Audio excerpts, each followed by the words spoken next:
Greetings, River Lady here, and in this video I am going to talk about drying your hydrangea blossoms. There are a variety of ways to dry your hydrangea blossoms. Some people hang them upside down. Some people dry them in the microwave, however they can catch fire if you're not monitoring them correctly. Some people spray them with hairspray, which makes them highly flammable. I don't recommend that. And there are the ways silica gel, people press them. The way that I have more success than failures is with the water drying method. So I'm going to talk about that in this video. The first thing you need to do is you need to find flower heads that are perfect. Let's take a look at my mop head here.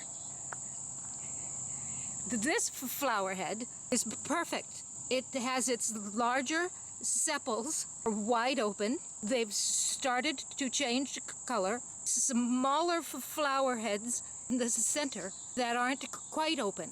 So this is the way you want your blossom to be. So let's come down here.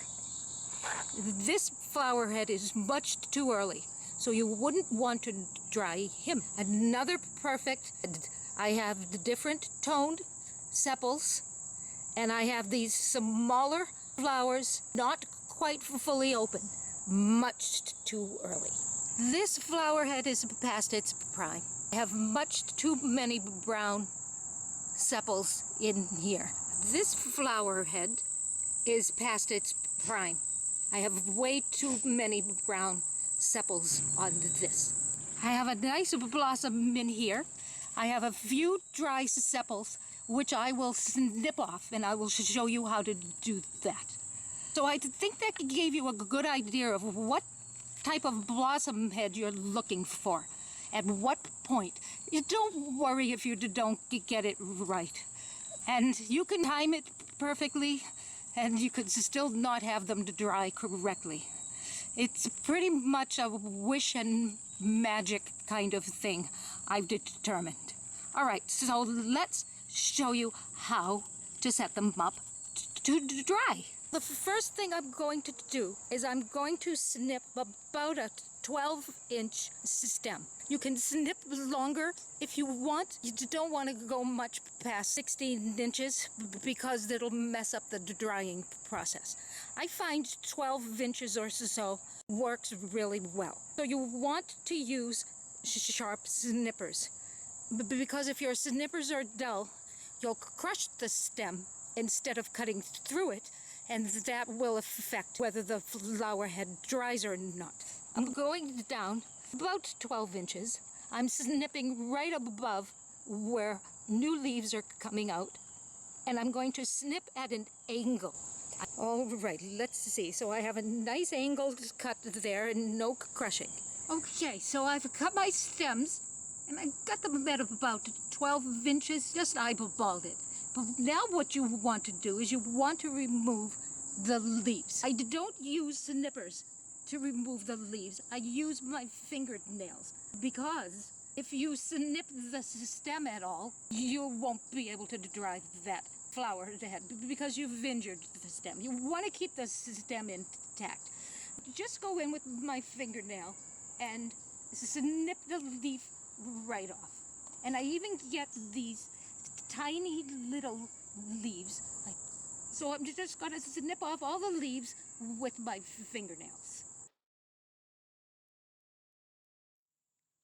Alrighty, I've snipped off all the leaves from the stems, but before I place them in a pot of fresh, clean water, I have to do some maintenance. You always want to check up inside your flower head to see if there are any smaller leaves. So this guy looks good. I don't have any brown sepals to snip off. So the first thing I'm going to do, because if it's taken you about 20 minutes to get your stem in the water, the plant has already started to seal up the cut. So you need to recut about an inch up. You want to cut at an angle again, just to open it up that stem. There. And then he goes right in the vase of water. You want the water to come up about a third to a halfway up the stem. All right, so let's do these. Now, this flower head has some brown sepals. So what I want to do is I want to get in there with my very fine snippers, and I want to snip those off. All right, so I've taken care of him. But before I can put him in the pot, if I look up inside, I see leaves. Now in this case, you just go in there and pinch those off as well. You don't want to leave any leaves on your flower head. So I'm going to just go in and get rid of all of these fellows. Take your time. Don't rush the process. You don't want to risk injuring the flower head. You want to be very gentle, even though hydrangeas are hardy. I'd like to treat it with some tenderness. Okay, so I'm going to go and finish this flower head. I'll be back.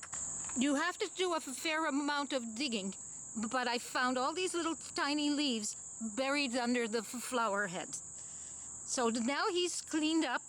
Again, I have to create a new cut.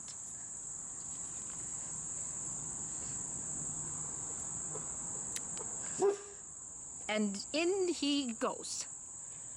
I'm going to work on my remaining flower heads, and then I'll show you what the finished result looks like. Okay, I'm back. So I have gone in and removed all the tiny little leaves that were inside these flower heads, and I re-snipped the stems. It typically takes about 3 weeks to a month for this method to work. Notice the water is coming up about halfway up the stems, and I have those angled cuts. So what you're going to do now is place this container in a dry, cool place. And I like to choose the basement. I have a dehumidifier down there, so it's dark and cool and dry. The more moisture in your environment, the slower the process will take. The hotter your environment, the more chance your flower heads will just mold and wilt. So I use the basement. And now let me show you one that I dried a month ago. So this one I dried.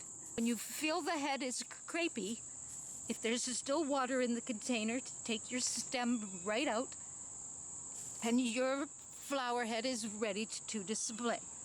I like to re-snip the stem to make it shorter. And if you want, you can put a little bit of nail polish over that to seal it. I don't. I just leave the plant alone at this point and put it in a vase. So that's it.